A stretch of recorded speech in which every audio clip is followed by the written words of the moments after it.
Daniel Miller never imagined he'd find himself cast out from the only life he'd ever known.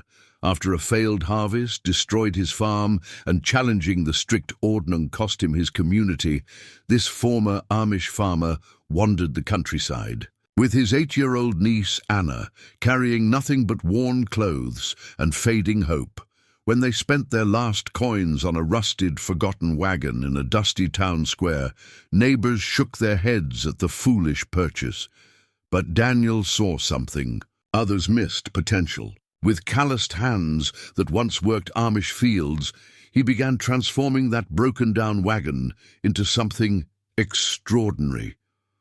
What started as desperate shelter became a traveling bakery, spreading fresh bread and unexpected joy from town to town. Anna's laughter echoed where silence once lived, and their simple wagon began changing hearts wherever it rolled.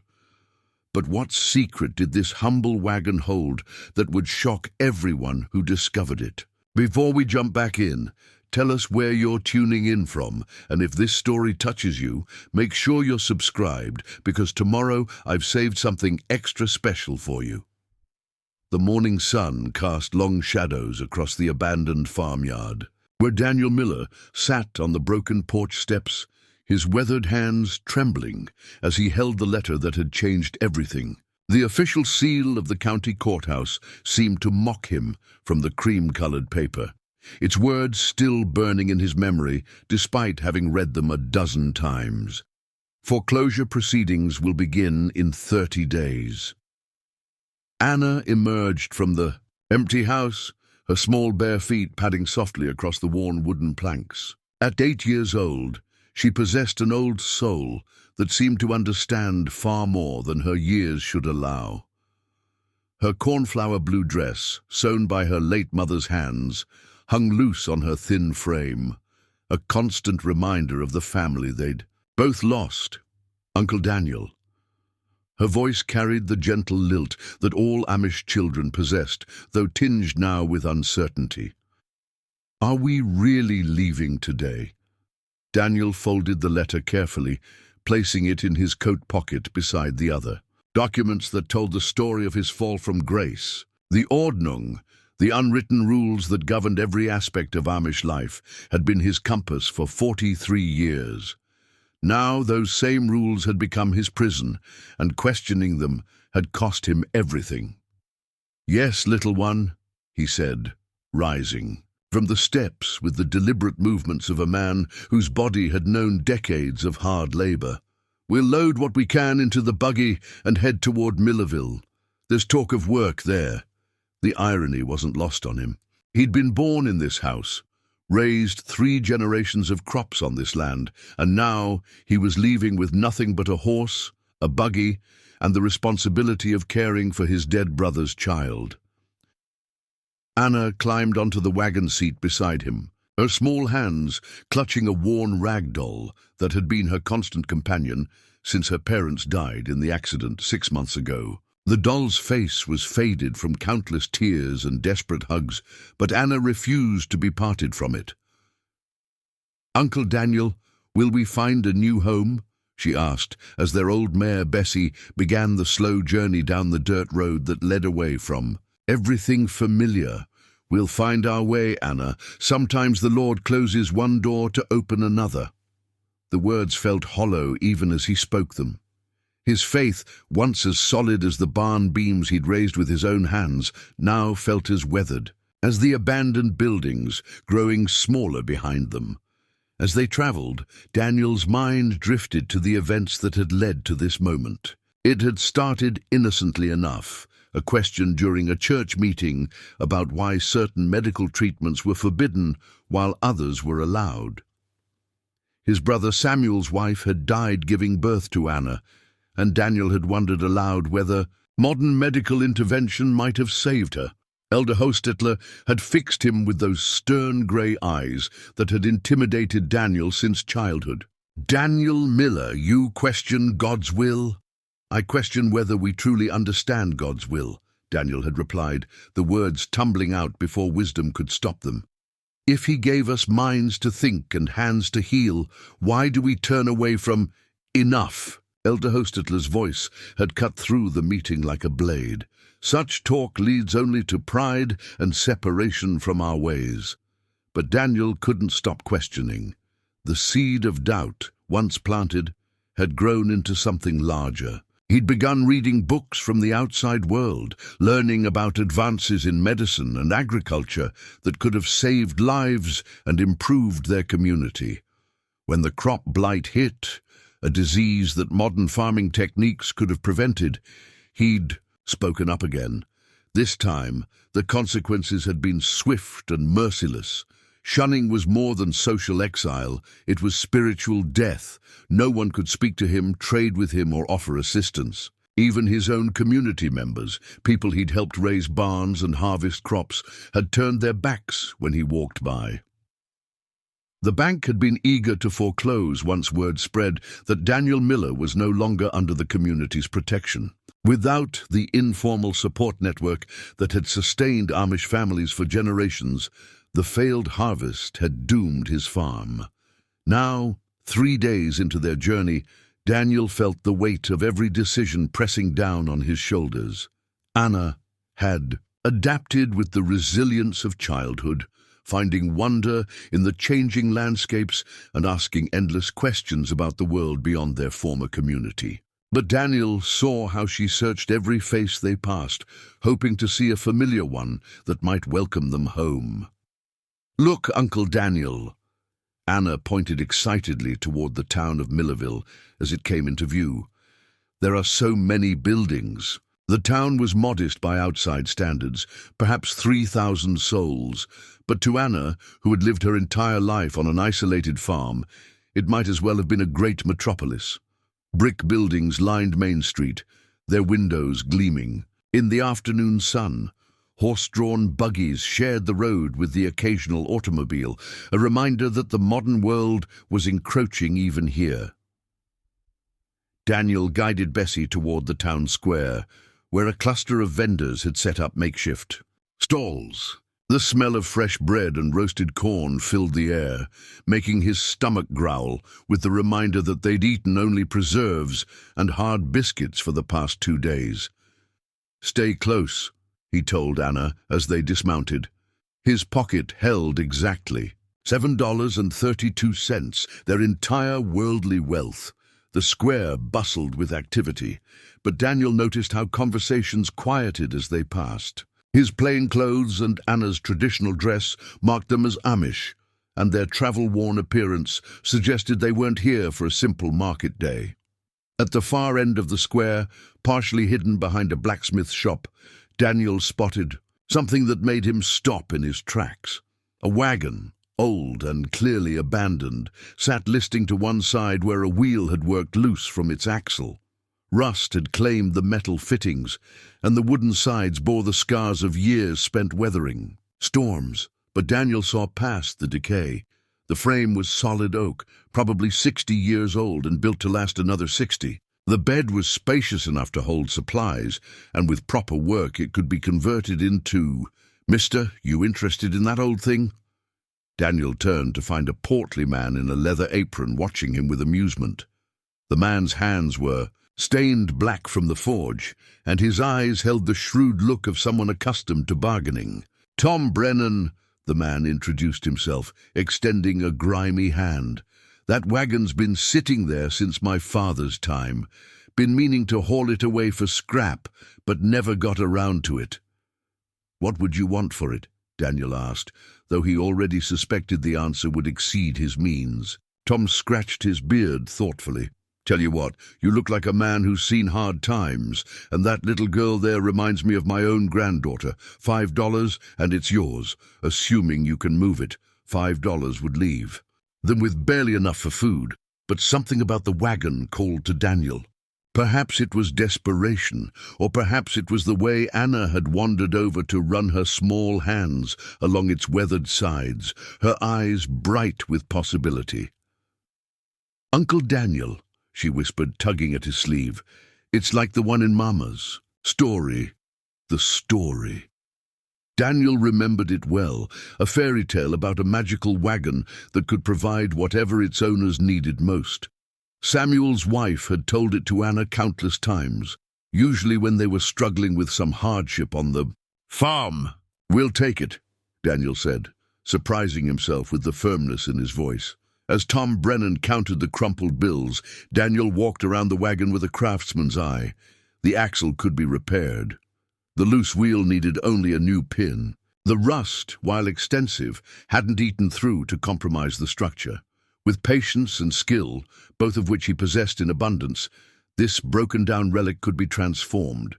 "You'll need tools," Tom observed, watching Daniel's inspection, "and hardware for the repairs." "I'll manage," Daniel replied, though he wasn't entirely sure how. Tom studied them for a long moment, taking in Anna's worn dress and Daniel's carefully patched coat. "Tell you what," he said finally, "I've got some spare parts lying around, and my boy Jimmy could use some odd jobs done. You help me clean up the shop for a few days, and I'll throw in what you need to get that wagon roadworthy." It was charity, thinly disguised as business, but Daniel found he couldn't afford pride. "That's generous of you, Mr. Brennan."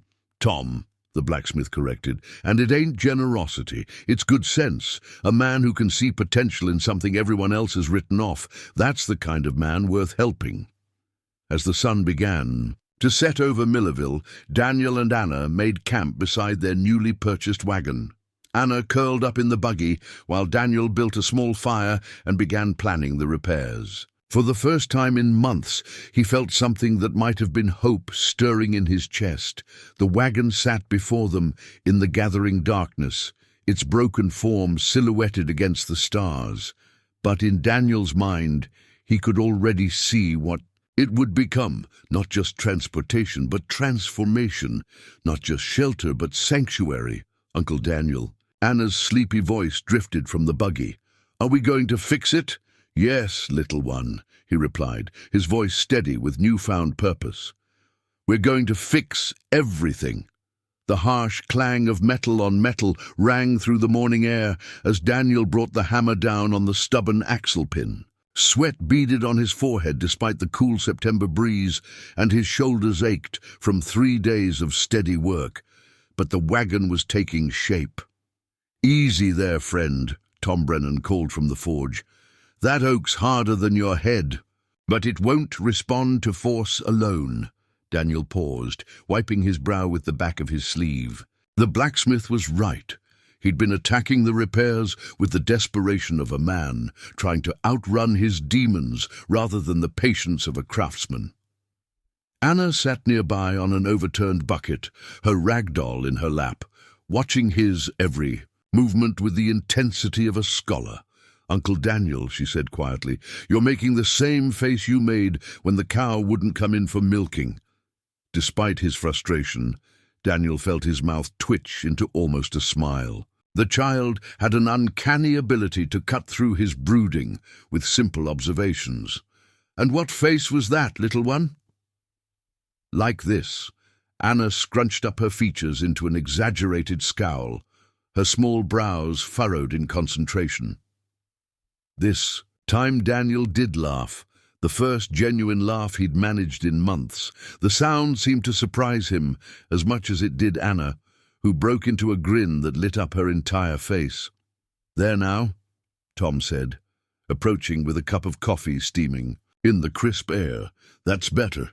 A man who can still laugh ain't beat yet." But Daniel's moment of levity shattered when he saw the 3 figures approaching across the town square. Even at a distance, he recognized the distinctive plain clothes and purposeful stride of Elder Hostetler, flanked by 2 younger men from the community, his own former neighbors Isaiah and Ezra. Anna saw them too, and Daniel watched her small body go rigid. Her hands tightened on the doll until her knuckles showed white through her sun-darkened skin. "Uncle Daniel?" she whispered, her voice barely audible over the sounds of the busy square. "I see them." His voice came out steadier than he felt. 3 months had passed since his shunning, but the sight of these men he'd known since childhood, worked alongside, broken bread with, still felt like a physical blow. Elder Hostetler stopped 10 feet away, close enough to make his purpose clear, but far enough to observe the strict boundaries of shunning. His grey beard had grown longer since Daniel had last seen him, and new lines etched his weathered face, but his eyes remained the same, hard as winter stones and twice as cold. "Daniel Miller," the elder's voice carried across the space between them like a pronouncement from on high. "We have heard troubling reports." Tom Brennan stepped closer to Daniel, his presence both protective and curious. Several townsfolk had noticed the confrontation and were gathering at what they judged a safe distance to observe. "Elder," Daniel replied, inclining his head slightly, "respect for the office, if not the man. What brings you to Millerville? You know why we have come." Hostetler's gaze moved to Anna, who had shrunk against Daniel's side. "The child should not be subjected to your rebellious path. She belongs with her own people, where she can be raised in the proper way." Daniel felt Anna's small hand slip into his, her fingers trembling like a trapped bird. The motion sent a surge of protective fury through him, so intense it made his vision blur at the edges. "Anna is my family now," he said, fighting to keep his voice level. "Her parents entrusted her to my care. Her parents are dead because of prideful choices." Isaiah spoke for the first time, his words cutting like glass. "Samuel would not have been on that road if you hadn't filled his head with questions about the outside world. The accident—" "Enough!" Daniel's voice cracked like a whip, startling Anna and causing several onlookers to step back. "Samuel died because a drunk driver crossed into his lane. You will not blame a good man's death on my supposed sins." Elder Hostetler raised his hand for silence, his authority still commanding even here, outside his domain. "The child has family within the community, good families who can provide proper guidance without the contamination of worldly ideas. The child has a name," Daniel said through gritted teeth, "and she stays with me." "Does she?" Hostetler's eyes glittered with something Daniel had never seen there before, a cold satisfaction that made his blood run cold. "We have petitioned the county courthouse. An investigation into your fitness as a guardian has been opened." The words hit Daniel like a physical blow. He felt Anna's grip tighten on his hand, heard her sharp intake of breath. "On what grounds?" Tom Brennan interjected, surprising everyone, including himself. The blacksmith's face had darkened with anger. "This man's done nothing but honest work since he's been here." "On the grounds," Ezra spoke up, producing a folded document from his coat, "that he has no fixed address, no steady income, and no community support for raising a young girl." Daniel's world tilted. Without the community's backing, without a home or established trade, he would indeed appear unfit in the eyes of the law. The wagon repairs, his plans for a new life, all of it suddenly seemed foolish and naive. "Furthermore," Elder Hostetler continued, his voice taking on the cadence of a sermon, "there are concerns about his influence on the child's spiritual welfare, teaching her to question authority, exposing her to worldly corruption." "I've taught her to think," Daniel shot back, his carefully maintained composure finally cracking. "I've taught her that asking questions isn't a sin, that learning isn't prideful, that defying God's plan is acceptable." Hostetler's voice carried across the square, drawing more curious onlookers.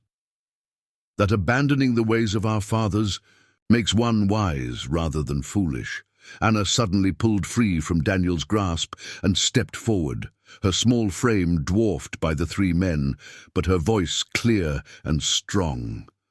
"My papa told me that God gave us minds so we could use them," she said, her chin lifted in defiance that reminded Daniel painfully of her father. He said Uncle Daniel was the smartest man he knew, and that smart men ask questions because that's how they learn to help people. The silence that followed her words was deafening. Daniel felt pride and terror warring in his chest as he watched. This little girl, his little girl, stand up to the men who had terrorized him since childhood. Elder Hostetler's face had gone stone cold. The child speaks words placed in her mouth by a corrupting influence. This only confirms our concerns. No, Anna said, her voice beginning to shake but remaining steady. These are my words, my papa's words. Uncle Daniel never made me say anything. Anna, Daniel said gently, placing his hands on her shoulders. Come here. She moved back to his side, but her eyes remained fixed on the three men with a combination of fear and defiance that broke Daniel's heart. You have 3 days, Elder Hostetler announced. 3 days to bring the child to the Yoder family, where she will receive proper care and guidance. If you refuse, the authorities will be contacted and the matter will be taken from your hands. With that, the three men turned and walked away, their black coats flapping in the morning breeze like the wings of carrion birds. Daniel watched them go, feeling the weight of every decision he'd ever made settling on his shoulders like a shroud. Around them, the townspeople began to disperse, some casting sympathetic glances, others shaking their heads at the drama they'd witnessed. Uncle Daniel? Anna's voice was small and frightened now that the confrontation had ended. They can't take me away, can they? He knelt down so he was at her eye level, taking her small hands in his work-roughened ones. I won't let that happen, Anna. I promise you that. But even as he spoke the words, Daniel felt the crushing weight of uncertainty. How could he fight a system that saw him as nothing more than a rebellious outcast? How could he provide the stability the law would demand when he owned nothing but a broken wagon and a lame horse? Tom Brennan approached them slowly, his face grave. That was some serious business, Daniel. You know they mean what they say. I know. Daniel stood, his back aching from the sudden movement. But I also know I can't let them take her. She's all the family I have left. Then you better figure out a plan, Tom said quietly, because 3 days isn't much time to build a new life. As Daniel looked down at Anna's trusting face, then across at the half-repaired wagon that represented their uncertain future, he realized that everything, absolutely everything, had just changed. That night, sleep eluded Daniel like a shy animal. He lay in the buggy beside Anna, listening to her steady breathing and watching the stars wheel overhead through gaps in the canvas cover. His mind raced through possibilities, each one seeming more impossible than the last. 3 days. 72 hours to prove he could provide Anna with stability, security, and a proper home.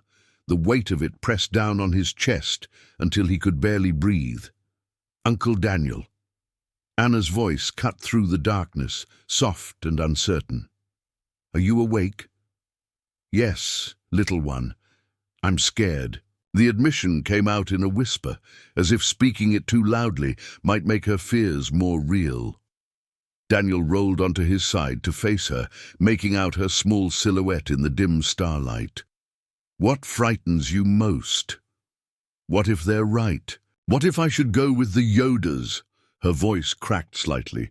Mary Yoder makes the best apple butter in the whole community, and she has 6 children already. She knows how to braid hair properly, and she could teach me to can preserves like Mama did. The pain in her voice cut deeper than any blade. Daniel reached out and gently smoothed her hair that he'd been struggling to braid each morning, usually ending up with lopsided results that made Anna look like she'd been caught in a windstorm. Anna, he said carefully, do you want to go live with the Yoders? The silence stretched between them like a held breath. When she finally spoke, her voice was thick with unshed tears. I want to go home. I want Mama and Papa to come back. I want everything to be like it was before. Her small body shook with suppressed sobs. But that can't happen, can it? No, sweetheart, it can't. Then I want to stay with you, even if you can't braid hair, and even if we don't have a real house, and even if everyone thinks we're foolish. Her hand found his in the darkness, gripping it with desperate strength. You're my family now, Uncle Daniel, the only family I have left. Daniel felt his throat close up with emotion. This brave little girl, who had lost everything and been thrust into uncertainty, was choosing him, choosing their uncertain future over the security the community could provide. "Then we'll find a way," he whispered into the darkness. "I don't know how yet, but we will. Dawn came too soon and not soon enough." Daniel rose before the sun, his back protesting from another night on the narrow buggy seat. Tom's shop wouldn't open for hours, but Daniel's hands needed work, needed to feel useful, productive, moving toward some kind of solution. He approached the wagon in the gray, pre-dawn light, running his hands over the repairs he'd completed. The axle was solid. Now, the wheel properly secured. The rust had been scraped away and treated. But it was still just a wagon, an empty shell with no purpose beyond transportation. As the first rays of sunlight painted the eastern sky pink and gold, inspiration struck him with the force of revelation. "Anna," he said, gently shaking her, "awake. I need you to see something." She emerged from the buggy, rubbing her eyes, her hair sticking up in directions that defied both gravity and logic. But when she saw the expression on his face, she became instantly alert. "What is it, Uncle Daniel?" He led her to the wagon and helped her climb up into the bed. The space was larger than it had appeared from the outside, easily 8 feet long and 4 feet wide, with solid wooden walls that came up to Anna's waist. "What do you see?" he asked. Anna looked around, her expression puzzled. "A wagon? Look again. Use your imagination like when your mama told you stories." This time Anna's gaze grew thoughtful. She walked from one end of the wagon bed to the other, her small hands tracing the wooden sides. "It's big enough for a bed," she said slowly, "and maybe shelves," and her eyes widened as understanding dawned. "Uncle Daniel, are you thinking we could live in it?" "More than that," Daniel said, climbing up beside her. "I'm thinking we could work from it, travel from town to town, offering something people need." What kind of something? Daniel's mind was racing now, the pieces falling into place with satisfying clicks. "What did your mama always say smelled better than anything in the world?" "Fresh bread from the oven." Anna's face lit up with the memory. "And what do I know how to do better than almost anything else?" "Bake!" Anna clapped her hands together. "You make the best bread and pies in—" She stopped, her excitement faltering. "But we don't have an oven, or flour, or anything." "Not yet," Daniel admitted. "But we will." The rest of the morning passed in a blur of planning and preparation. Tom Brennan arrived at his shop to find Daniel already at work, sketching designs on scraps of paper and measuring the wagon bed with a length of rope. "You're up early," Tom observed, lighting the forge with practiced efficiency. "I had an idea." Daniel showed him the sketches, rough drawings of how the wagon could be converted into a mobile bakery. A small oven built into one end, storage, compartments for supplies, a work surface that could fold down from the side. Tom studied the drawings with the eye of an experienced craftsman. "Ambitious," he said finally, "and not impossible. But it'll take time and money, both of which you're short on." "I know." Daniel's shoulders sagged slightly. "I was hoping—" "Now, hold on," Tom interrupted. "I didn't say it couldn't be done, just that it won't be easy." He pointed to the oven design. "This here's your biggest challenge. You'll need fire brick, proper venting, insulation. Can't just throw together a firebox and hope for the best." "Where would I get materials like that?" Tom scratched his beard thoughtfully. "Well, there's old Peterson's place about 5 miles south of here. He had a bakery until his arthritis got too bad to work. Place has been sitting empty for 2 years now. Bet he'd sell off parts of that old oven if the price was right." Hope stirred in Daniel's chest. "Do you think he'd be willing to talk?" "Peterson? Hell yes. He's been complaining about that empty building eating up his savings for months. You'd probably be doing him a favor." They spent the next hour refining the designs, with Tom's practical experience filling in the gaps in Daniel's ambitious plans. Anna contributed her own ideas, a fold-out counter where customers could stand, painted signs to attract attention, even a small bell to announce their arrival in each town. "It's like the story Mama used to tell," she said excitedly, "about the magical wagon that gave people what they needed most." "What did people need most in that story?" Daniel asked. "Hope," Anna replied without hesitation. "They needed to remember that good things could still happen." Tom looked between them, a slow smile spreading across his weathered features. "You know, I think you two might just be onto something here." But even as plans took shape and hope began to build, Daniel couldn't shake the awareness of time slipping away. 3 days had become 2.5. Elder Hostetler would not extend his deadline, and the authorities would not care about half-finished dreams and ambitious plans. "Tom," Daniel said quietly, while Anna was distracted by drawing pictures of their imagined bakery wagon. "Even if we can make this work, it won't happen in time. They'll take her before we can prove anything." The blacksmith was quiet for a long moment, watching Anna's earnest concentration as she added flowers to the border of her drawing. "Maybe," he said finally, "but maybe not. Sometimes the best way to change people's minds isn't to argue with them. It's to show them something they never expected to see." By noon, Daniel and Anna were riding in Tom's borrowed wagon toward Peterson's abandoned bakery, the autumn countryside rolling past in waves of gold and crimson. Anna sat between the two men, chattering excitedly about their plans, while Daniel's stomach churned with anxiety. 2 days left. The Peterson place sat at the edge of a crossroads community called Cedar Falls, barely more than a dozen houses clustered around a general store and a one-room schoolhouse. The bakery building stood apart from the others, its painted sign so faded that only the ghost of letters remained visible. "Looks worse than I remembered," Tom muttered as they pulled up to the hitching post. Daniel studied the building with mixed emotions.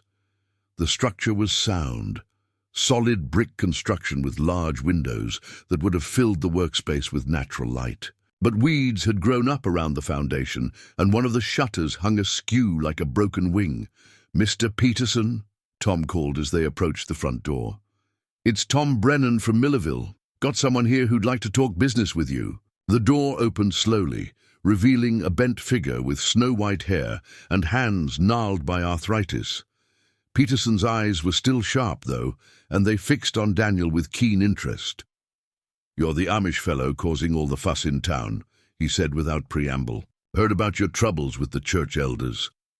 Daniel felt heat rise in his cheeks. Word travels fast. In small towns, everything travels fast. News, gossip, and trouble most of all. Peterson's gaze shifted to Anna, and his expression softened slightly. "This the little one they're trying to take from you?" "Yes, sir. This is Anna." Peterson nodded gravely, then stepped aside to let them enter. The bakery's interior was a time capsule. Flour-dusted work surfaces, empty bread racks, and dominating. One wall, a magnificent brick oven that looked like it belonged in a castle kitchen. Anna gasped audibly. "Uncle Daniel, look how big it is." The oven was indeed impressive, large enough to bake dozens of loaves simultaneously, with a graceful arched opening and a chimney that disappeared up through the roof. But Daniel could see the problems immediately. Several loose bricks, a cracked hearth, and rust stains where water had leaked through the roof. "Built her myself in 1898, Peterson said, with unmistakable pride. "Took me 6 months and cost more than my house. But she could turn out the finest bread in 3 counties when she was running proper." "What would it take to get her running again?" Daniel asked. "More than you've got, I'd wager." Peterson's tone wasn't unkind, just realistic. New fire bricks for the hearth, repointing the mortar, fixing the chimney draft. And that's assuming the foundation hasn't shifted. Daniel's heart sank, but Tom stepped forward. "What if someone was willing to take parts of it off your hands? The bricks, some of the metalwork, enough to build a smaller version?" Peterson's eyebrows rose. Smaller version?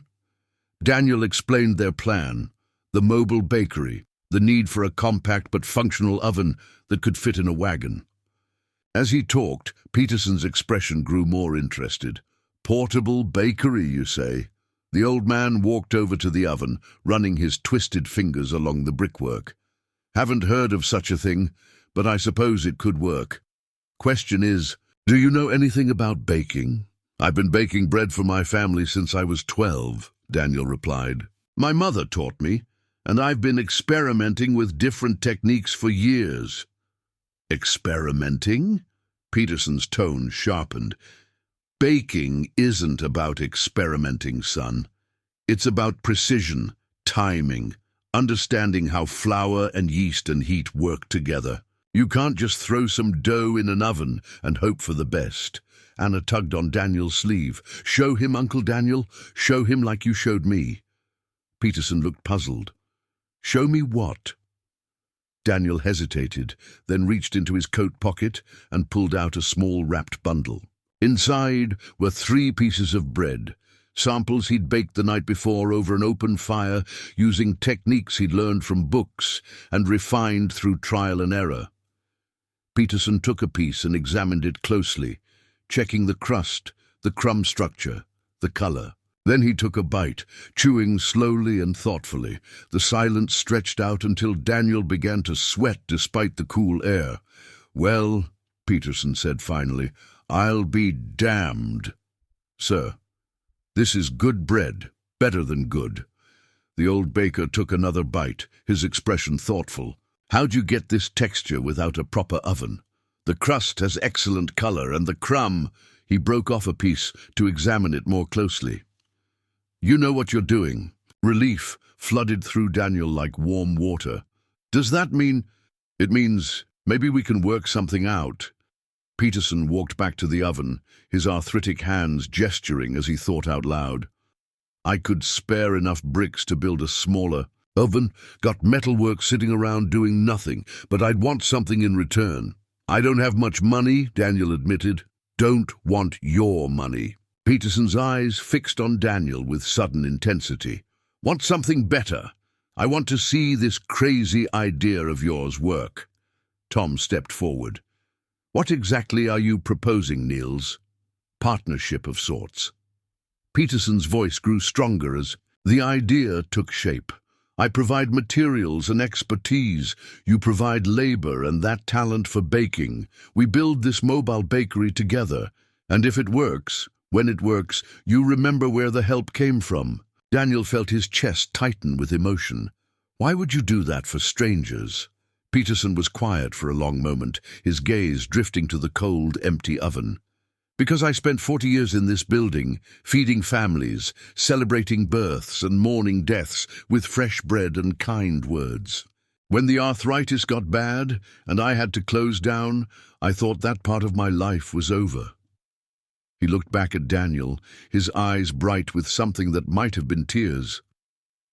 Maybe it doesn't have to be. Anna had been following the conversation. With the intense focus she brought to anything important, now she stepped forward and took Peterson's gnarled hand in both of her small ones. Mr. Peterson, she said solemnly, if you help us, I promise we'll make the very best bread. And we'll tell everyone in every town about how you taught us. The old man's composure cracked slightly. Well, he said, his voice rough, I suppose that settles it then. But even as hope bloomed in Daniel's chest, the weight of time pressed down on him. Materials and expertise wouldn't matter if Elder Hostetler followed through on his threat. They had less than 48 hours to transform not just a wagon, but their entire future. Mr. Peterson, Daniel said urgently, we need to move fast. I know it's asking a lot. Son, Peterson interrupted, already moving toward a cabinet, where tools hung on pegs.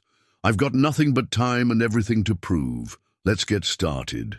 The next 36 hours blurred together in a frenzy of desperate work. Peterson's bakery became a makeshift factory, with Daniel and Tom dismantling parts of the great brick oven while the old baker directed operations from a chair. his arthritic hands unable to do heavy work, but his mind sharp as ever. "Careful with that center arch brick," Peterson called out, as Daniel pried loose another piece. "That one's the keystone. Whole thing depends on getting the curve right." Anna appointed herself official supervisor, taking notes in a composition book Peterson had found for her and asking endless questions about oven construction, bread chemistry, and the mysteries of yeast fermentation. Her earnest attention seemed to energize the old baker in ways Daniel hadn't expected. "Why does the oven need to be dome-shaped?" she asked, perched on a stool beside Peterson's chair. "Heat distribution," Peterson explained patiently. "Round. The shape makes the heat circulate evenly. Flat ceiling and you get hot spots and cold spots. Bread comes out uneven, like when Uncle Daniel tried to bake on the flat rock." Daniel paused in his work, remembering the disasters of their first attempts at outdoor cooking. "That bread was terrible," Anna finished cheerfully. "Burned on the bottom and raw in the middle." "Learning experience," Daniel corrected, but he was smiling despite the exhaustion weighing down his shoulders. Tom emerged from behind the oven, covered in soot and brick dust. "Found your problem with the chimney," he announced. "Birds built a nest up there the size of a wash basin." "No, wonder the draft was poor." As the day wore on, their mobile oven began to take shape on a work table Peterson had cleared for the purpose. It would be smaller than the original, barely 3 feet across instead of 6. But Peterson assured them it would be adequate for their needs. "Size isn't everything in baking," he explained, watching Daniel carefully cut fire bricks to fit the reduced dimensions. "Proper heat retention, good airflow, consistent temperature, those matter more than volume." But the work was painstakingly slow, and Daniel felt each passing hour like a weight on his chest. Tomorrow afternoon, Elder Hostetler would expect an answer. Tomorrow afternoon, Daniel would either hand over Anna or face the full force of both religious and civil authority. That evening, as they worked by lamplight to finish the oven assembly, Anna fell asleep, curled up on a pile of flour sacks in the corner. Daniel paused to pull a blanket over her small form, his heart clenching at how fragile she looked. "You're thinking too hard," Peterson observed quietly. "Can see it eating at you." "How can I not think about it?" Daniel's voice came out harsher than he'd intended. "In 18 hours, they'll come for her. And what do I have to show them? An unfinished oven and wild dreams about selling bread from a wagon." Peterson was quiet for a long moment, his gnarled hands working slowly to point mortar between bricks. "You know what I see when I look at that child?" "What?" "I see someone who's found her home." Peterson's eyes met Daniel's across the work table. "Not a place, a person. She's not clinging to you out of fear, son. She's choosing you out of love." The words hit Daniel harder than he'd expected. "But love doesn't pay for food, or provide shelter, or satisfy county investigators, doesn't it?" Tom looked up from where he was fabricating a damper for the oven's air intake. "Daniel, I've seen a lot of men trying to build something from nothing. Most of them are driven by desperation or greed or pride. But you—" He gestured toward Anna's sleeping form. "You're building this for her. That kind of motivation, it has power people don't expect." "Pretty words won't convince, Elder Hostetler." "Maybe not," Peterson agreed, "but results might." Daniel looked at the partially assembled oven, then at the wagon visible through the bakery window. Even if they worked through the night, the oven wouldn't be ready for testing until morning. And testing, seasoning, and proving it functional would take additional time they simply didn't have. "We need more time," he said, despair creeping into his voice. "Or we need to change the game," Peterson replied thoughtfully. "What do you mean?" The old baker set down his tools and walked over to the window, gazing out at the wagon in the moonlight. "Your church elders, they're expecting you to beg, aren't they? To come hat in hand and ask for mercy, maybe promise to conform if they'll just let you keep the girl?" "Probably. So what if you don't do that? What if instead of begging, you show them something they never expected to see? Tom caught on first. You're thinking of taking the show to them. I'm thinking, Peterson said slowly, that sometimes the best defense is a good offense. Daniel, how long would it take to get from here to your old community? 4 hours by wagon, maybe 3 if we pushed hard. And how long to heat this oven and bake a batch of bread once it's properly installed? Daniel considered. 2 hours to heat, maybe an hour to bake, depending on what we're making. Peterson's eyes gleamed with sudden inspiration. Then here's what we're going to do. We're going to work all night to get this oven functional. Tomorrow morning, we're going to load everything into that wagon and drive straight to your old community. And we're going to show Elder Hostetler and anyone else who cares to look exactly what Daniel Miller has built for his niece. That's crazy, Daniel protested. They won't even speak to me, let alone buy bread from me. Won't need to buy anything, Peterson said with growing excitement. We'll give it away. Fresh bread straight from the oven to anyone who wants it. Let them see what you've accomplished. Let them smell what you can do. Anna stirred in her sleep, making soft, murmuring sounds that might have been dreams of bread and ovens and magical wagons. Daniel watched her for a moment, feeling something shift in his chest. Not hope exactly, but something like determination. It could backfire completely, he said. They could see it as more evidence of my rebellion. Could, Tom agreed. Or they could see it as a man taking care of his family the best way he knows how. Peterson nodded emphatically. And even if the church elders aren't impressed, what about the county authorities? Show them a man with a trade, a plan, and the skills to make it work. That might carry more weight than you think. Daniel looked around the bakery, at the partially assembled oven, at his sleeping niece, at the 2 men who had become unlikely allies in their desperate venture.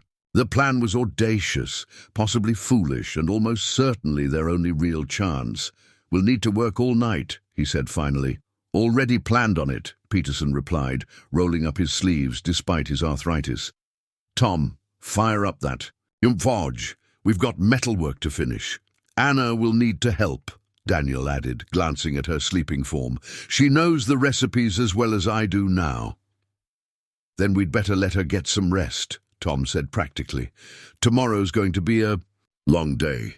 As they returned to their work, Daniel felt something he hadn't experienced in months. Not quite confidence, but purpose. Whatever happened tomorrow, they would meet it on their own terms.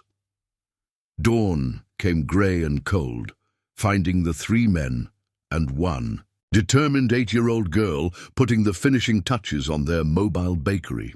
The wagon had been transformed overnight. What had been an empty wooden shell now housed a compact but fully functional oven, complete with chimney, work surfaces, and storage compartments for supplies. Anna stood on a wooden crate, carefully, arranging loaves of dough in the proofing baskets Peterson had contributed to their cause. Her small fingers worked with the precision of someone far older, shaping each piece with the gentle confidence Daniel had taught her. These need another 30 minutes to rise properly, she announced, wiping flour from her cheek and leaving a white streak. Mama always said rushed bread tastes like disappointment. Daniel felt his throat tighten at the casual mention of Anna's mother. The child spoke of her parents often now, not with the desperate grief of the early weeks, but with the kind of fond remembrance that suggested healing. Perhaps, he thought, children were more resilient than adults gave them credit for. 30 minutes is perfect, Peterson said, checking the oven temperature by holding his hand near the opening. This heat's just about right for the first baking. Tom emerged from under the wagon, where he'd been making final adjustments to the suspension. The additional weight of the oven had required reinforcing the axles and springs to prevent the whole contraption from shaking apart on rough roads. "She's as ready as we can make her," he announced, brushing dust from his clothes. "Question is, are we ready for what comes next?" Daniel looked toward the eastern horizon, where the sun was climbing steadily higher. By his calculations, they needed to leave within the hour to reach his former community by noon, early enough to set up their impromptu bakery, and late enough that word would spread quickly through the settlement. "I keep thinking we've forgotten something important," he admitted, running through their preparations one more time. "Flour, yeast, salt, firewood, tools." "Courage," Anna interjected seriously. "We'll need lots of courage." The simple truth of her statement stopped all conversation. This 8-year-old girl, who should have been playing with dolls instead of helping plan a confrontation with religious authorities, had identified the one ingredient they couldn't measure or store. "In wooden boxes." "Anna's right," Peterson said quietly. "What you're about to do, driving into a community that shunned you, setting up shop like you have every right to be there, that takes a special kind of bravery." "Or a special kind of foolishness," Daniel muttered. "Sometimes they're the same." "The thing," Tom observed, beginning to harness Bessie to the transformed wagon. "Sometimes the bravest thing you can do is act like you believe in yourself, even when you're not sure." As they loaded the last of their supplies, Daniel caught sight of his reflection in the bakery window. The man looking back at him had changed. Over the past weeks, the carefully trimmed beard was longer now, more weathered. His clothes, while still plain, had been modified for practical work rather than religious conformity. But it was his eyes that showed the most change. They held a determination that hadn't been there during his years of quiet obedience. "Uncle Daniel." Anna appeared at his elbow, her face serious. "What if they're mean to us?" The question he'd been dreading. Daniel knelt down, so he was at her eye level, taking her small hands in his work-roughened ones. "Some of them might be," he said honestly. "They're angry with me, and sometimes angry people say hurtful things. But Anna, I need you to remember something important. Their anger isn't about you. It's about choices I made, decisions that have nothing to do with what a wonderful, smart, brave girl you are." "Will Elder Hostetler be there?" "Probably." Anna nodded solemnly, processing this information with the gravity of a general planning a campaign. "Then we'll just have to make bread so good that he forgets to be angry. Despite everything, the exhaustion, the anxiety, the weight of impossible odds, Daniel found himself laughing. "You think bread can do that?" "Mama always said food was love you could taste," Anna replied with perfect 8-year-old logic. "And if Elder Hostetler tastes love, maybe he'll remember that God wants people to love each other, not be angry all the time." Peterson, who had been listening to this exchange, cleared his throat roughly. "Child's got a point. I've seen plenty of arguments settled over a shared meal. Something about breaking bread together makes it harder to stay enemies." The drive to Daniel's former community passed in tense silence, broken only by Anna's occasional observations about the changing landscape and the steady creak of wagon wheels on packed earth. Daniel found himself cataloguing familiar landmarks: the oak tree, where he'd carved his initials as a boy; the creek where he and Samuel had caught their first fish; the hilltop where their grandfather was buried. Each mile brought both comfort and pain, the bittersweet recognition of a place that had shaped him but could no longer hold him. "There," he said finally, pointing toward a cluster of white buildings nestled in a valley ahead. "That's home." But even as he spoke the word, Daniel realized it no longer felt true. Home wasn't a place anymore. It was the small girl beside him, the friends who had worked through the night to help them, the wagon that represented their future rather than their past. As they crested the final hill, Anna gasped. The settlement spread below them, like something from a storybook. Neat farms arranged in careful squares, laundry hanging white against green fields, children playing in schoolyards while their mothers tended kitchen gardens. "It's beautiful," she breathed. "Yes," Daniel agreed, feeling the familiar ache of loss. "It is." But beauty, he had learned, could sometimes be a kind of prison. The same order and predictability that made the settlement so visually appealing also made it rigid, intolerant of questions or change. They descended into the valley slowly, drawing curious stares from farmers working in their fields. Daniel kept his eyes straight ahead, but he could feel the weight of recognition, the whispered conversations that would already be starting. By the time they reached the settlement's main road, word had spread. Daniel could see faces appearing. In windows, children being called inside. The subtle but unmistakable signs of a community preparing to close ranks against an outsider. "Where should we set up?" Tom asked quietly. Daniel considered their options. The logical choice was the community center, where people gathered for markets and meetings. But that would require permission he was unlikely to receive. The crossroads, he decided, just outside the settlement proper, public land where they can't legally stop us. As they positioned the wagon and began the process of firing the oven, Daniel caught sight of a familiar figure striding toward them across the fields. Elder Hostetler, flanked by the same two men who had confronted them in Millerville, was approaching, with the purposeful gait of someone intent on ending whatever foolishness this represented. "He's coming," Anna whispered, her hand slipping into Daniel's. "Yes," Daniel replied, surprising himself with how steady his voice sounded. "Let him come. We have bread to bake." Elder Hostetler approached their wagon with the measured stride of judgment itself, his black coat billowing behind him like storm clouds. But as he drew closer, Daniel noticed something unexpected. The elder's face bore lines of exhaustion, and his usually immaculate appearance showed signs of distress. His beard was uncombed, his hat sat askew, and his eyes held a weariness that went deeper than physical fatigue. "Daniel Miller." Hostetler's voice carried its usual authority, but there was something else underneath. Uncertainty, perhaps even desperation. "You were told to bring the child to the Yodas. Instead, you come here with—" He gestured dismissively at the wagon, then stopped mid-sentence as the smell of baking bread reached him.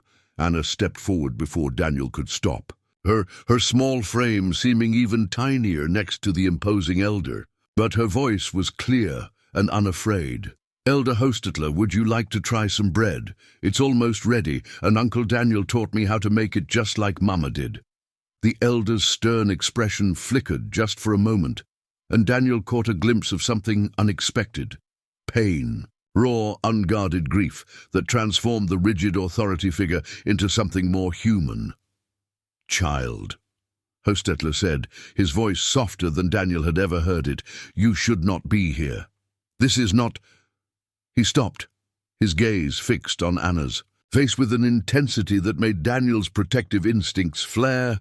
But before Daniel could intervene, a commotion erupted from the direction of the settlement. A young woman was running toward them, her prayer cap askew and her usually pristine apron stained with what looked like blood.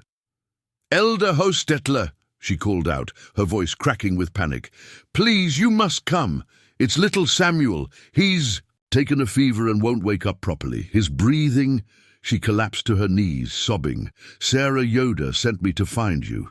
She says we need to fetch the English doctor, but Bishop Schlabach forbids it, and they're arguing while the baby gets worse," and Daniel felt the blood drain from his face. Sarah Yoda's youngest son, barely 2 years old, had been named for Daniel's deceased brother. The child had been born healthy, but Daniel remembered his brother's concern about childhood illnesses, the way diseases could sweep through isolated communities without warning. Elder Hostetler's face had gone ashen. "How long has the child been ill?"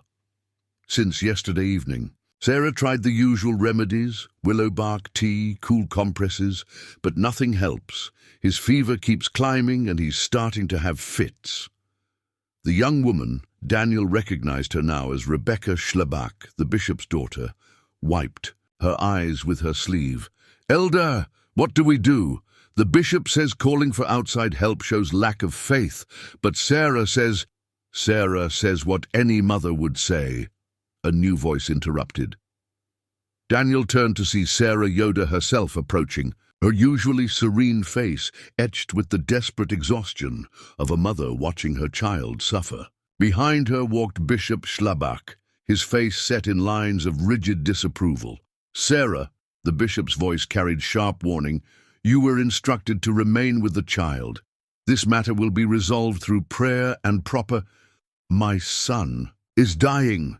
Sarah's voice cracked like a whip, startling everyone present. In all his years in the community, Daniel had never heard gentle Sarah Yoder raise her voice. "Prayer and proper remedies aren't enough. He needs real medicine, real doctors, not just—" She stopped, her gaze falling on Daniel for the first time. Daniel Miller. The recognition hit her like a physical blow. Daniel saw her eyes widen, saw her take in his modified appearance, the wagon, the impossible fact of his presence here at this moment. "Sarah," Elder Hostetler said quietly, "Brother Miller has been shunned. You cannot—" "Can he help my son?" Sarah interrupted, her maternal desperation overriding years of religious training. "Daniel, you've been studying outside learning. Do you know about childhood fevers, about medicine?" The question hung in the air like a held breath. Daniel felt every eye upon him. The elders who had cast him out, the woman whose child was dying, his own niece whose future hung in the balance, the allies who had risked everything to help him. "I've learned some things," he said carefully. "But I'm not a doctor, Sarah. What your son needs—" "The nearest English doctor is 4 hours away," Bishop Schlabach interrupted coldly. "Even if we were to abandon our principles and seek worldly intervention, the child would be dead before help arrived." Sarah let out a sound that was half sob, half scream. "Then what do you suggest? That I watch my baby die while we debate theology, Elder?" Hostetler stepped forward, his face grey with conflict. "Sarah, our ways have sustained us for generations. To abandon them now—" "Have they?" Daniel's voice cut through the elder's words like a blade. "Have our ways sustained us? Or have they simply maintained the illusion of control while people suffer needlessly?" The silence that followed was deafening. Daniel could hear his own heartbeat, could feel Anna's small hand slip into his, could see the shock on every face around them. But it was Anna who broke the silence, her 8-year-old voice carrying a wisdom that seemed to come from some deeper well. "Uncle Daniel," she said quietly, "remember what Mama used to say about the Good Samaritan?" Daniel's breath caught. The parable, one of Christ's most famous teachings about helping those in need, regardless of religious or social boundaries. His sister-in-law had indeed told that story often, usually when the community's rigid rules seemed to conflict with simple human compassion. "The Samaritan didn't ask if the beaten man was worthy of help," Anna continued, her innocent gaze moving from face to face. "He just helped because it was right. Mama said that's what Jesus would do." Elder Hostetler's composure cracked completely. "Child, you cannot understand. I understand that a baby is sick and people are arguing instead of helping," Anna replied with devastating simplicity. "And I understand that Uncle Daniel knows things that might save him, because Uncle Daniel always knows how to fix things." Sarah Yoder fell to her knees in front of Daniel, her pride shattered by maternal desperation. "Please," she whispered, "I don't care about shunning or rules or proper behavior. My son is dying, and if you have knowledge that could help him—" Daniel looked around the circle of faces, some hostile, some desperate, some confused. This was the moment of truth, the choice that would define not just his future, but who he truly was. "Tom," he said quietly, "can you get the wagon to the Yoder farm?" "Daniel, no." Elder Hostetler stepped forward. "If you do this, if you use forbidden knowledge to interfere, then you'll do what?" Daniel's voice was calm, steady, filled with a certainty he hadn't felt in months. "Shun me more thoroughly, cast me out more completely." He met the elder's gaze without flinching. "I'm already lost to your community, Elder, but that child doesn't have to be lost to his family." He turned to Sarah, his decision crystallizing into action. "I'll do everything I can, but if, When this works, you need to understand that it comes from outside knowledge, from the very learning your community rejects. Can you accept that? I'll accept anything that saves my son, Sarah replied without hesitation. As they prepared to leave for the Yoda farm, Daniel felt the weight of the moment settling around him. This wasn't how he'd imagined their confrontation playing out. Instead of proving his worth through bread and determination, he was about to stake everything on knowledge gained from the forbidden world beyond their community's boundaries. Anna climbed into the wagon beside him, her face serious but unafraid. "Uncle Daniel, are we doing the right thing?" Daniel looked back at the settlement where he'd been born and raised, then ahead toward the farm where a child's life hung in the balance. "Yes, little one," he said, surprising himself with how certain he sounded. "Sometimes doing right means breaking the rules." The Yoda farmhouse had become a battlefield between faith and fear. As Daniel's wagon pulled into the yard, he could see the tension radiating from every window, every doorway, every face that appeared and quickly disappeared behind curtains. Word had spread with the speed that only desperate news could achieve.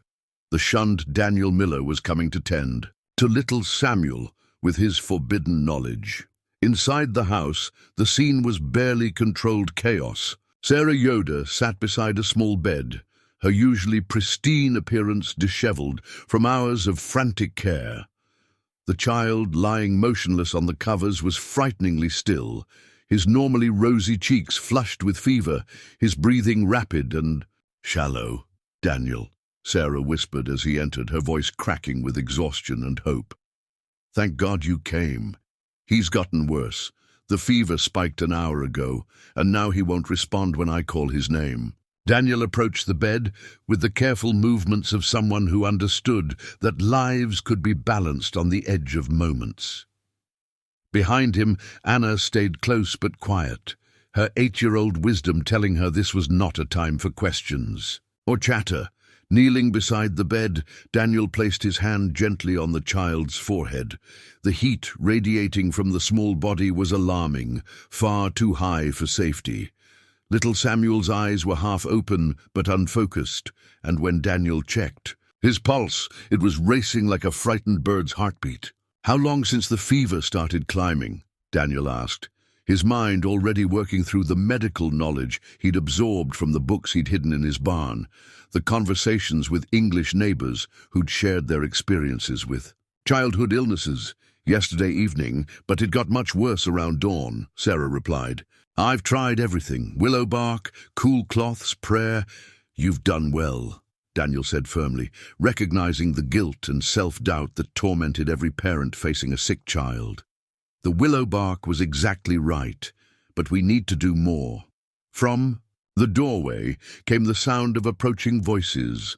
Elder Hostetler, Bishop Schlabach, and several other community leaders had followed them to the farm. Daniel could hear the heated discussion outside, voices rising and falling in the rhythm of theological debate, while inside, a child's life ebbed away. "Sarah." Bishop Schlabach's voice cut through the room as he entered without invitation. "This has gone far enough. To allow a shunned man to practice worldly medicine on an innocent child is exactly what any mother would do." A new voice interrupted from the doorway.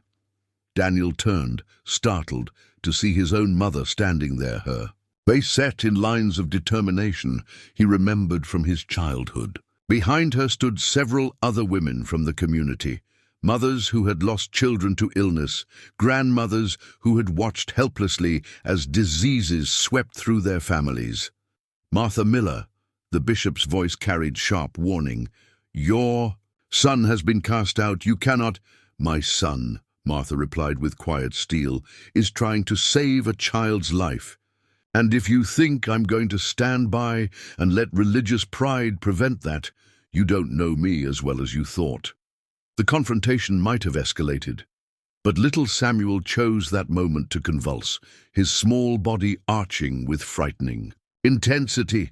Sarah's scream of terror cut through all arguments and debates, reducing the room to its essential truth. A child was dying, and nothing else mattered. "Anna!" Daniel said urgently. "I need you to help me. Can you do that?" "Yes, Uncle." "Daniel," her voice was steady despite the chaos around them, "go to the wagon and bring me the leather satchel from under the driver's seat. Inside, you'll find a small bottle marked willow extract. It's stronger than the bark tea. There's also a bundle of clean cloths and a jar of honey.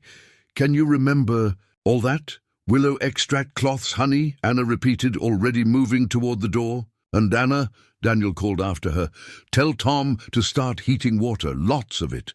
We'll need it clean and hot." As Anna ran to complete her tasks, Daniel turned his attention back to the fevered child. The medical texts he'd studied had been clear about the dangers of high fevers in young children. Without intervention, little Samuel could suffer permanent damage or death within hours. "Sarah, I need to ask you something important," Daniel said, his voice low but urgent. "Are you willing to trust me completely, even if what I do seems strange or goes against everything you've been taught?" Sarah looked at her son's flushed face, heard his labored breathing, and her answer came without hesitation. "Yes, anything. Bishop Schlabach." Daniel turned to face the religious leader directly. "I respect your authority in matters of faith, but this is a matter of medicine, and your authority doesn't extend to overruling a mother's choice to save her child." The bishop's face darkened with anger, but before he could respond, Elder Hostetler stepped forward. The older man's expression was complex, conflict warring with something that might have been understanding. "Daniel," the elder said quietly, "if you do this, if you use forbidden knowledge and it fails, then I'll bear the responsibility," Daniel replied. "But if I don't try and he dies, we'll all bear that burden." Anna returned with the supplies, her small face serious with the weight of her mission. Behind her came Tom and Peterson, who had somehow appeared despite not being invited. The old baker carried a steaming kettle, while Tom held what looked like additional medical supplies. "Peterson?" Daniel asked, surprised. "Brought a few things. I thought you might need," the old baker said gruffly. "Had a granddaughter once who took sick like this, lost her because we didn't know enough to help." His eyes fixed on little Samuel. "Figured maybe this time could be different." Over the next hour, Daniel worked with methodical precision, drawing on every piece of medical knowledge he'd accumulated. He administered carefully measured doses of the concentrated willow extract to reduce the fever, used cool water baths to lower the child's body temperature, and employed honey-based solutions to keep little Samuel hydrated when he couldn't keep down regular water. But most importantly, he talked to Sarah about what he was doing and why, to the other women who had gathered to help, to the men who stood in the doorway torn between religious obligation and human compassion. "The fever isn't the enemy," he explained as he carefully spooned medicine into the child's mouth. "It's the body's way of fighting infection, but when it gets too high, it becomes dangerous. What we're doing is helping his body fight without letting the fever hurt him." "Where did you learn such things?" Martha Miller asked, her voice filled with something that sounded like pride. "Books," Daniel replied simply. "Medical texts, journals from doctors who've studied childhood diseases. Knowledge that exists in the world beyond our boundaries." Bishop Schlabach shifted uncomfortably. "Knowledge that leads away from God's will." "Does it?" Anna spoke up from her position beside the bed, where she was helping Sarah bathe little Samuel's forehead with cool cloths. "Or does it help us understand how God made our bodies so we can take better care of them?" The simple question hung in the air like a challenge. Daniel watched the faces around him, some showing dawning understanding, others clinging to familiar certainties. As the afternoon wore on, little Samuel's fever began to break. His breathing grew less labored, his pulse steadied, and most importantly, his eyes began to focus on the faces around him. When he whispered, "Mama," in a weak but clear voice, Sarah's tears of relief seemed to wash away months of accumulated tension. "He's going to be all right," Daniel said quietly, feeling his own shoulders sag with exhaustion and relief. But even as the immediate crisis passed, Daniel could feel the larger confrontation building. The room was filled with people who had witnessed something impossible, the successful use of forbidden knowledge to save a life.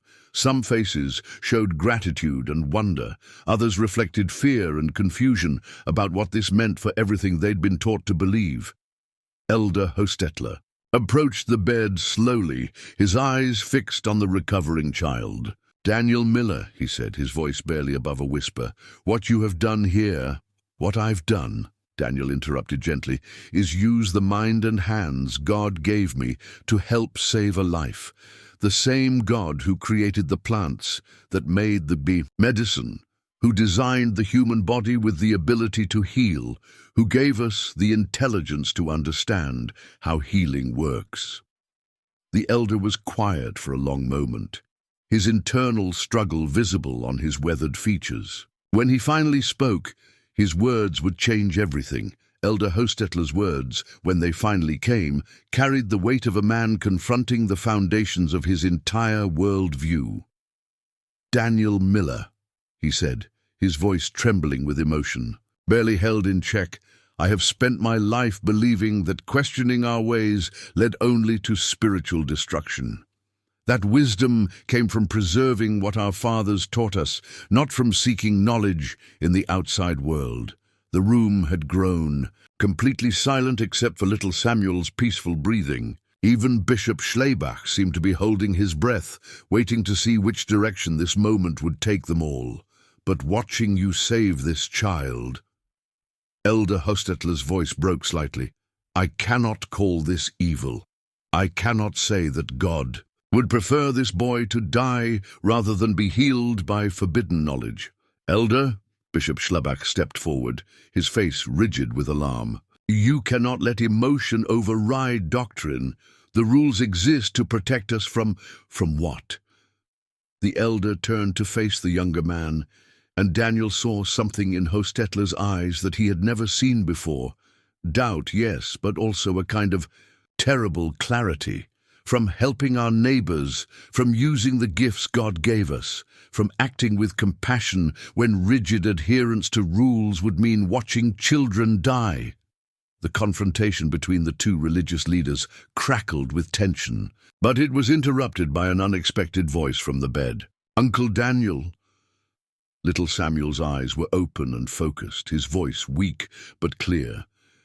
"Did you make me better?" Daniel knelt beside the bed, his heart swelling with relief and joy. "Your body made you better, Samuel. I just helped it along a little." "Like when you helped Papa fix the broken plow?" the child asked, with the innocent logic that only small children possessed. "Exactly like that," Daniel replied, smiling despite the gravity of the moment surrounding them. Sarah Yoder, who had been watching this exchange with tears streaming down, her face suddenly stood and faced Elder Hostetler with a determination that surprised everyone present.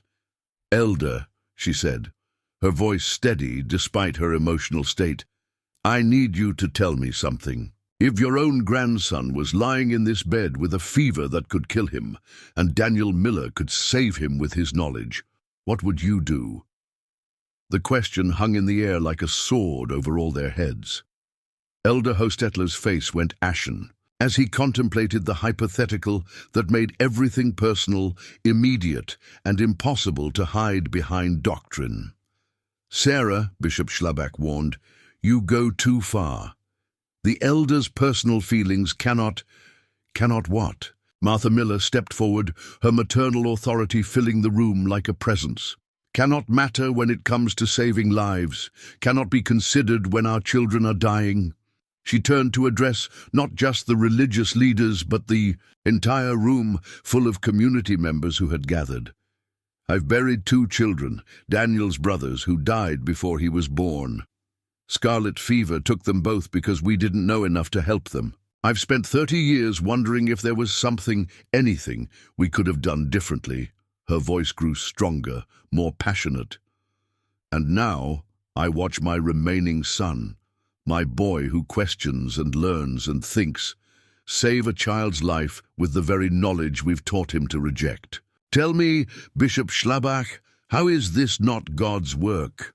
The bishop's face had grown dark with anger and perhaps fear at seeing his authority questioned so directly. The Ordnung exists to preserve our way of life. To abandon it for worldly knowledge preserves. What? Anna's clear voice cut through the argument like a bell. The 8-year-old had been sitting quietly beside little Samuel, but now she stood with the fearless directness that had marked her character throughout their journey. What, Bishop? She repeated, her innocent gaze fixed on the religious leader with uncomfortable intensity. Does it preserve families?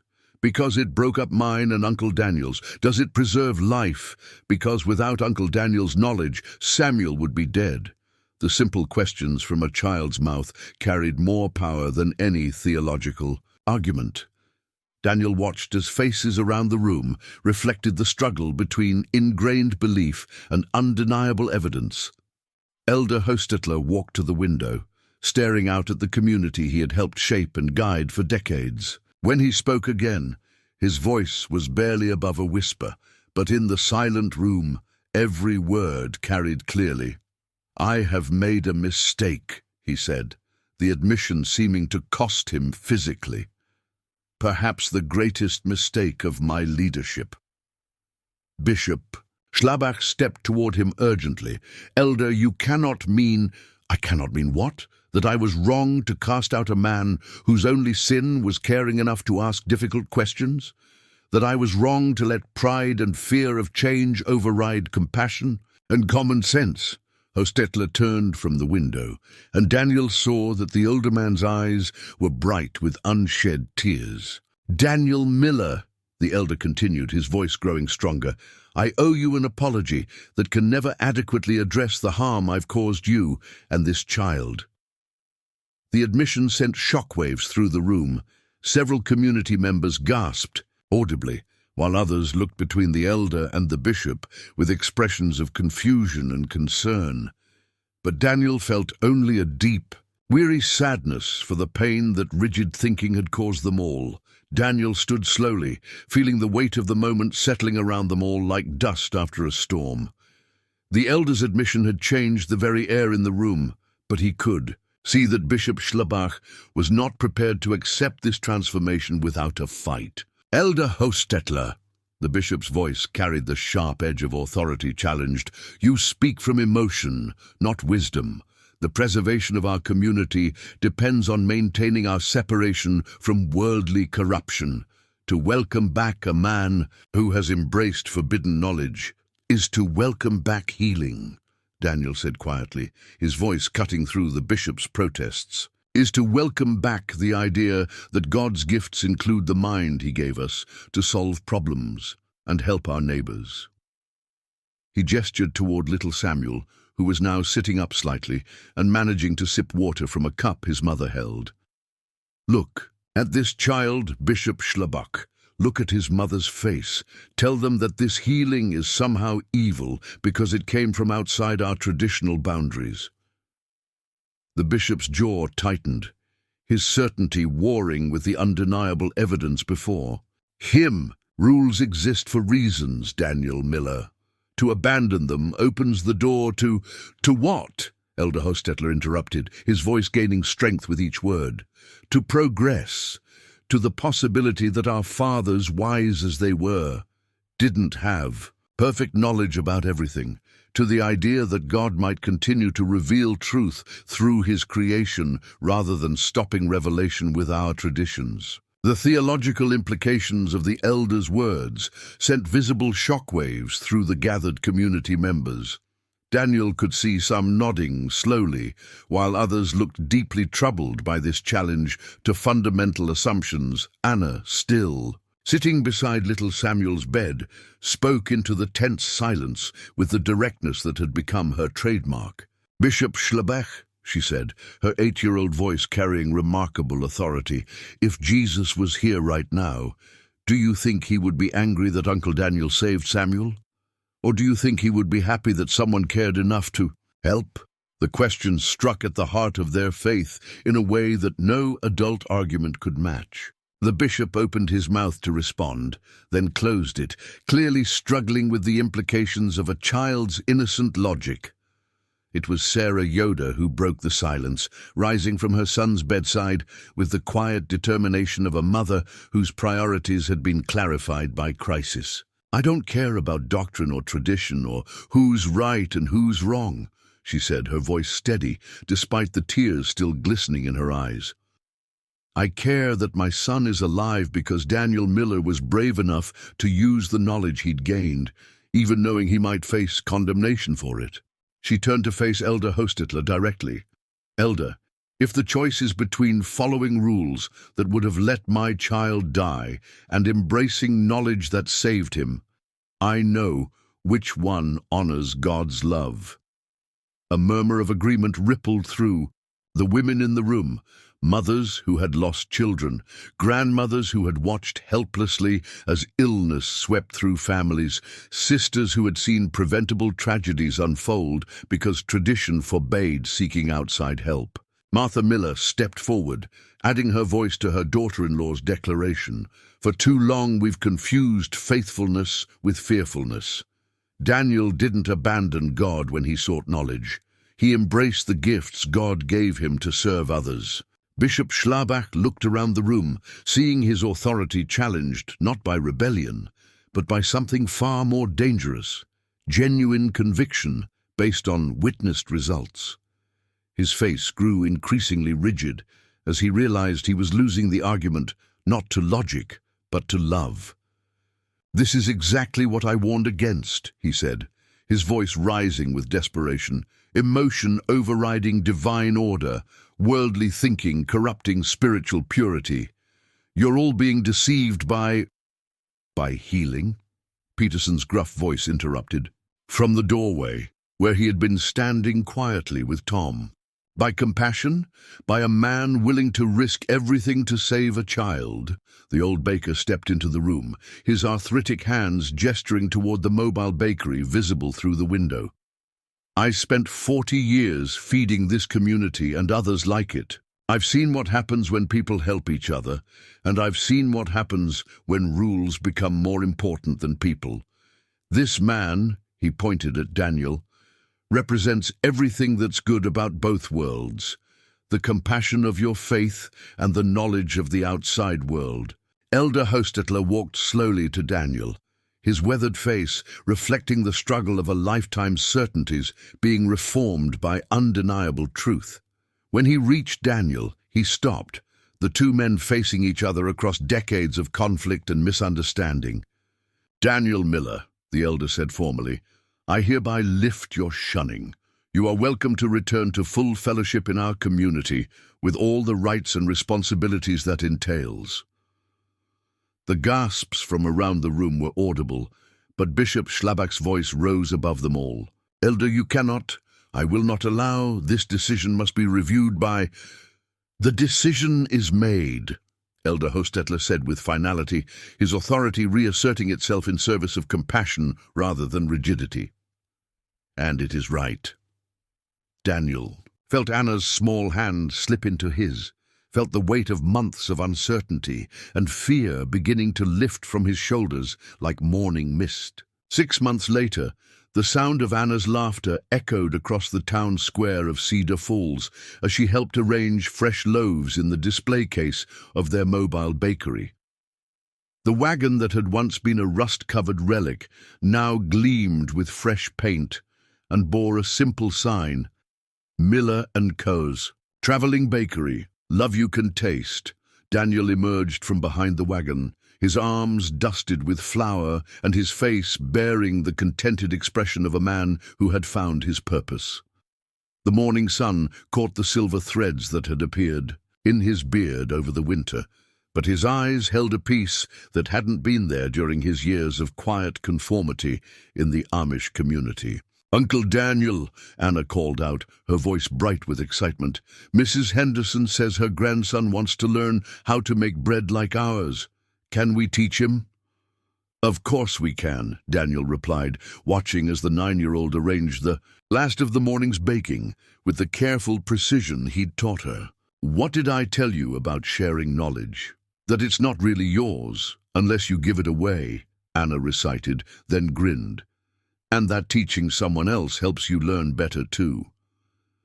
Their routine had become a comfortable rhythm over the months since leaving the Amish settlement. They would spend 3 days in each town, baking fresh goods and teaching anyone who showed interest in learning. The wagon had become more than transportation. It was their home, their workshop, and their connection to communities across 3 counties. Tom Brennan approached from the direction of his blacksmith shop, a steaming cup of coffee in his hands and a satisfied smile on his weathered features.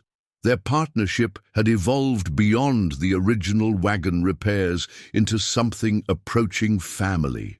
Tom had become Anna's unofficial grandfather, teaching her about metalwork and machinery, while Daniel handled the more artistic aspects of their trade.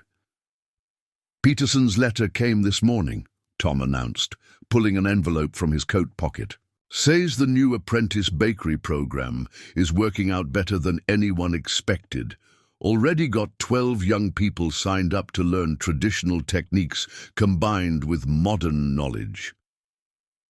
Daniel accepted the letter with hands that bore the permanent stains of flour and the calluses of honest work. Peterson's dream of preserving baking traditions while embracing new learning had taken root in ways none of them had imagined. The old baker had transformed his abandoned shop into a teaching center where young people from both Amish and English communities could learn together. "He says Elder Hostetler visited last week," Tom continued. "Brought 3 young men who want to learn modern food preservation techniques. Says the elder's been pushing for what he calls faithful innovation, using new knowledge in service of old values." Anna looked up from her work with the bright curiosity that had become her trademark. "Is that what we're doing? Faithful innovation?" Daniel considered the question seriously. The past months had taught him that the answers weren't as simple as choosing between tradition and progress. True wisdom lay in discernment, knowing which traditions deserved preservation and which innovations served genuine good. "I think," he said carefully, "we're trying to be faithful to the best parts of everything we've learned. The Amish values of hard work, community care, and simple living. The outside world's knowledge about medicine, science, and new ways of solving old problems. The most important lesson of all, that love and compassion matter more than rules and boundaries." A familiar figure appeared at the edge of the town. Square, walking with the measured pace Daniel remembered from childhood. Elder Hostetler approached their wagon slowly, his black coat a stark contrast to the colorful bustle of the market day around them. "Daniel," the elder nodded respectfully as he reached their setup. "Anna, child?" The relationship between them had healed over the winter, though it remained different than before. Elder Hostetler had proven as committed to change as he had once been to rigid tradition, but the process had cost him. Bishop Schlaubach had challenged his authority repeatedly, eventually splitting their community. Some families had followed the bishop to a more conservative settlement, while others had embraced Hostetler's vision of thoughtful adaptation. "Elder," Daniel replied warmly, "what brings you to Cedar Falls?" "Business with the county courthouse, actually." Hostetler's eyes twinkled with something that might have been amusement. "Seems there's been some discussion about establishing a regional school that would serve both Amish and English children, teaching traditional skills alongside modern knowledge." Anna's face lit up with excitement. "Like what we do with the bakery, teaching old ways and new ways together?" "Exactly like that, child." The elder's stern features softened as they always did when he spoke with Anna. Her fearless questions had played no small part in his transformation, and he seemed to recognize her as a teacher in her own right. "They'll need instructors," Hostetler continued, his gaze returning to Daniel, "people who understand both worlds and can help others navigate between them. I suggested they might want to talk with a certain traveling baker who's proven quite skilled at building bridges." Daniel felt his breath catch. The possibility of a permanent position, of putting down roots again, of creating something lasting. It was tempting in ways he hadn't expected, but it was Anna who provided the wisdom they needed. "Uncle Daniel," she said thoughtfully, "remember what Mama's story said about the magical wagon. What did it say? That it gave people what they needed most. And right now I think people need to see that there are different ways to live and learn and help each other." She gestured toward their wagon, then toward the diverse crowd browsing their goods. "If we stay in one place, we can only help one community. But if we keep traveling, we can help lots of communities." Daniel looked around the square at the faces that had become familiar over their stay, farmers learning new techniques, children discovering the joy of creation, elderly people sharing stories and wisdom across cultural boundaries. "The wagon isn't just our home," he said slowly, understanding crystallizing as he spoke. "It's our mission." Elder Hostetler nodded approvingly. "Perhaps that's exactly as it should be." As the sun began to set over Cedar Falls, casting long shadows, across the town square, Daniel and Anna prepared their wagon for the next day's journey. Tomorrow would bring new towns, new faces, new opportunities to share the love that could indeed be tasted in fresh bread and felt in the warmth of genuine community. Anna climbed into the wagon beside him, her rag doll clutched contentedly in her arms. "Uncle Daniel." "Yes, little one. Are we home?" Daniel looked at the wagon that had carried them through transformation, at the niece who had taught him about courage, at the life they had built from broken pieces and stubborn hope. "Yes," he said with absolute certainty. "We're home."